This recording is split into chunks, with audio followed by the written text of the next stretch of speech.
নমস্কার বন্ধুরা, কাকুলির পঞ্চব্যঞ্জনে আপনাদের সবাইকে স্বাগত জানাই। আশা করি আপনারা সবাই ভালো আছেন। চলে এলাম আজকে আরেকটা নতুন রেসিপি নিয়ে। বন্ধুরা, এর আগে আমি যে রেসিপিটা শেয়ার করেছি আপনাদের সাথে, তখন আমার হাতে প্রচণ্ড ব্যথা ছিল, একটু কমেছিল, তাই আমি ভিডিওটা আপনাদের সাথে শেয়ার করতে পেরেছি। আবারও অনেক দিন হয়ে গেল আমি ভিডিও শেয়ার করতে পারিনি আপনাদের সাথে, কেন কি হাতের ব্যথাটা আবার বেড়েছে। তো এখন একটু কম আছে, সেই জন্য আমি আবার একটা রান্না শেয়ার করছি আপনাদের সাথে। তো আজকে যে এই রান্নাটা আমি আপনাদের সাথে শেয়ার করছি, এখানে দেখতেই পাচ্ছেন আমি বাটিতে মৌরলা মাছ নিয়ে নিয়েছি। মৌরলা মাছটা আমি এইভাবে কেটেছি, দেখুন মাথাগুলো বাদ দিয়ে দিয়েছি। সব মাছগুলো আমি এইভাবেই মাথা বাদ দিয়ে কেটেছি। আর নিয়ে নিয়েছি কাঁঠালের বীজ।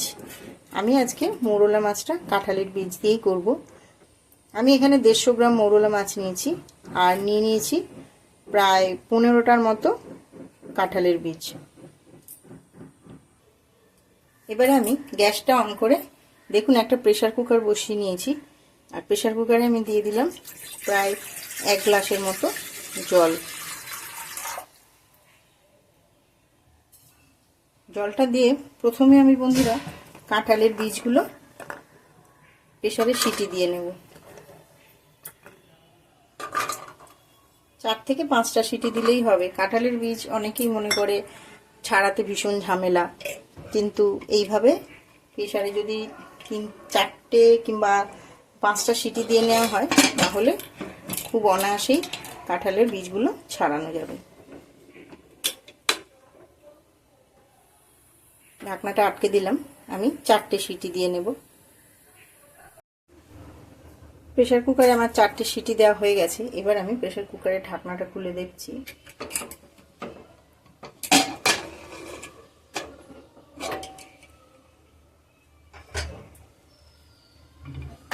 দেখুন, এবার আমি কাঁঠালের বীজগুলো ছাড়িয়ে নেব। দেখুন বন্ধুরা, প্রেসারে সিটি দিয়ে নেওয়ার ফলে কত তাড়াতাড়ি এই খোসাগুলো ছেড়ে যাচ্ছে।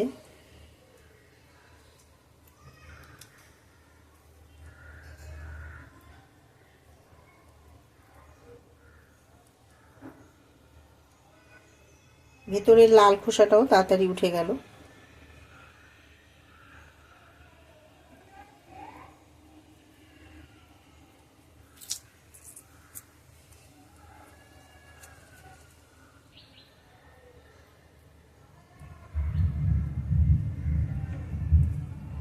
এভাবে আমি সবকটা কাঁঠালের বীজ ছাড়িয়ে নেব।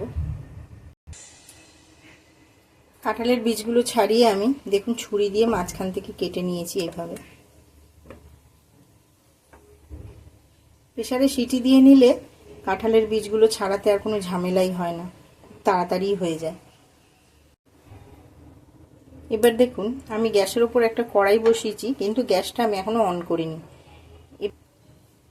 দিয়ে দিলাম অল্প পরিমাণে আগে সর্ষের তেল, আর দিয়ে দিচ্ছি কিছুটা কালো জিরে, অল্প সামান্য কালো জিরে।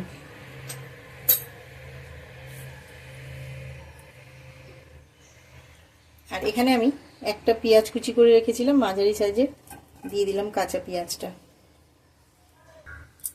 এবার দিয়ে দিচ্ছি আমি অর্ধেকটা টমেটো, ভেতরের অংশটা বাদ দিয়ে কেটে নিয়েছি একটু লম্বা লম্বা করে। দেখুন দিয়ে দিচ্ছি টমেটো কুচিটা। এবার দিয়ে দিচ্ছি মৌরলা মাছটা। এবার দিয়ে দিচ্ছি 3টে চেরা কাঁচা লঙ্কা। আমি এখানে লঙ্কাগুলো পুরোটাই চিড়ে রেখেছি। দিয়ে দিলাম 3টে চেরা কাঁচা লঙ্কা। আর দিয়ে দিচ্ছি 1 চামচ নুন। এবার দিয়ে দিচ্ছি হাফ চামচ হলুদ গুঁড়ো। এখানে হাফ চামচ হলুদ গুঁড়ো দিচ্ছি, কারণ আগেই আমি মাছের মধ্যে নুন আর হলুদ মাখিয়ে রেখেছিলাম। হাফ চামচ হলুদ গুঁড়ো। এবার আমি এর মধ্যে আরেকটু কাঁচা সর্ষের তেল দিয়ে দিচ্ছি।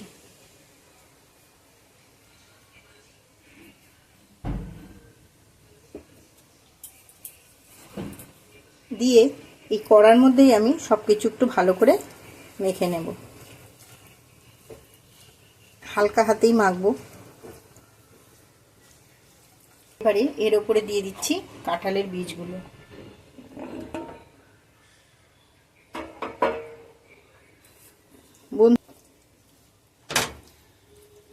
সমস্ত কিছু আমি ভালোভাবে মেখে নিয়েছি।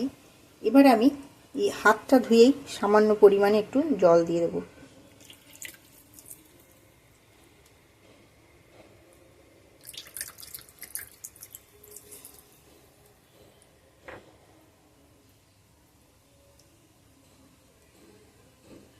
বন্ধুরা, তার আগে আমি গ্যাসটা অন করে দিয়েছি।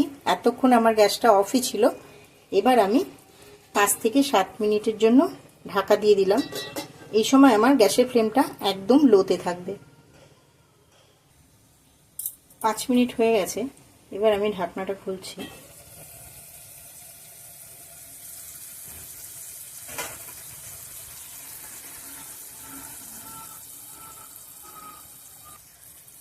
খুন্তি দিয়ে একটু নেড়ে দিচ্ছি বন্ধুরা।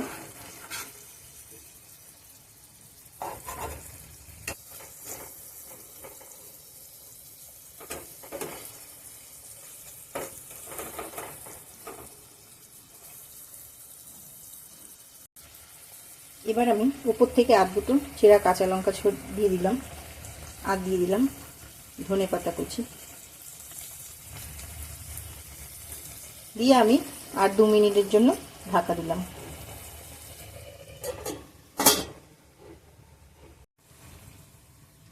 দু মিনিট হয়ে গেছে।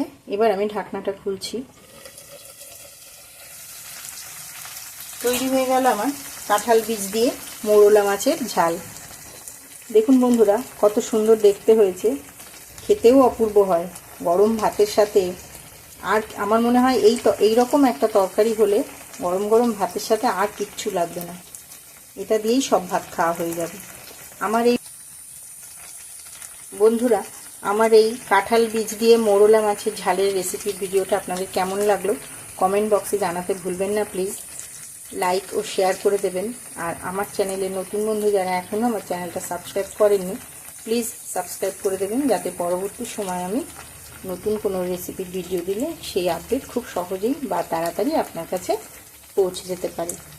এতক্ষণ আমার সাথে থাকার জন্য অনেক অনেক ধন্যবাদ। এবার আমি গ্যাসটা অফ করে তরকারিটা নামিয়ে গরম গরম সার্ভ করছি।